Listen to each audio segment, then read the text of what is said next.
Sahara, le jeu machiavélique de l'Afrique du Sud avec l'envoyé onusien.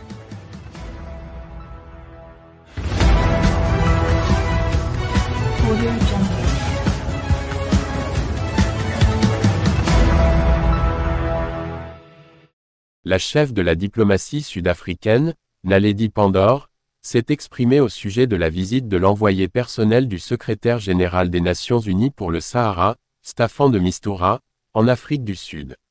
Cette dernière n'a pas voulu donner les détails de leur rencontre. L'Afrique du Sud continue de s'immiscer dans le dossier du Sahara et de jouer le rôle du facteur de l'Algérie. Cette fois-ci, Pretoria est allé plus loin que les simples prises de position au niveau de l'Organisation des Nations Unies ou des événements internationaux, ou encore les déplacements à Alger et les camps de Tindouf. L'Afrique du Sud a envoyé une invitation à l'émissaire onusien chargé de la question du Sahara, afin de mener des discussions bilatérales au sujet du Sahara qui, on le rappelle, ne concerne que 4 parties, à savoir l'Algérie, le Maroc, la Mauritanie, et le front séparatiste du Polisario. D'autres pays sont également consultés dans le cadre du processus de résolution de ce dossier, comme la France, l'Espagne, et les États-Unis, pour des raisons historiques et pour leur rôle au sein du Conseil de sécurité. Sauf que l'immixtion de l'Afrique du Sud dans cette affaire n'apporte rien de bénéfique à ce dossier, si ce n'est de défendre les positions de l'Algérie, créatrice du Polisario. Alger et Pretoria forment une alliance éminemment pro-séparatiste et anti-marocaine. L'Afrique du Sud se charge de la sale besogne de transmettre des lettres ou de parler à la place de l'Algérie au niveau onusien. Mercredi, 2 rencontres autour du Sahara ont été organisées à Pretoria. Celle de la ministre des Affaires étrangères et de l'envoyé personnel d'Antonio Guterres, et une autre, qui a réuni le représentant du Polisario en Afrique du Sud, Mohamed Salem Bessat et la vice-ministre des Affaires étrangères de l'Afrique du Sud, Candice Machego Dlamini. Cela montre de prime abord, le parti pris de l'Afrique du Sud. Lors d'un point de presse, Naledi Pandor a répondu aux questions sur le but de la présence de Staffan de Mistura et les raisons pour lesquelles Pretoria a gardé le silence.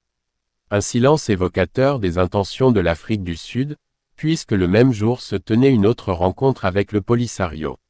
La ministre a simplement répondu que les discussions étaient utiles et qu'elles ont tourné autour du Sahara, et de certaines approches et de propositions, soulignant que les discussions étaient confidentielles. Il est inhabituel que l'Afrique du Sud présente des propositions pour ce dossier qui ne la concerne ni de près ni de loin. Les propositions sont réservées aux parties concernées, mais au vu de l'étau qui se referme sur l'Algérie et sa milice du Polisario, il semblerait qu'elle ait eu recours à un nouvel acteur pour la suppléer ou la soutenir. Pour rappel, le dossier du Sahara continue d'être bloqué par l'Algérie qui refuse de retourner à la table des négociations directes sous le format des tables rondes élaborées par l'Organisation des Nations Unies.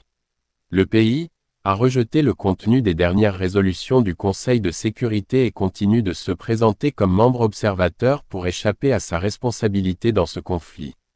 Le Maroc a déjà dénoncé la complicité malveillante entre l'Afrique du Sud et l'Algérie qui va au-delà des voyages répétés de responsables sud-africains en Algérie, ou de la politisation d'événements sportifs.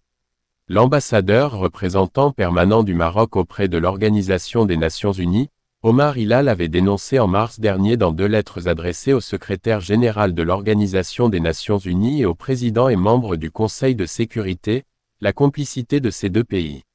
Le diplomate a dénoncé l'appropriation inconditionnelle par l'Afrique du Sud des positions et des visées de l'Algérie et son aveugle soutien idéologique au mouvement séparatiste du Polisario.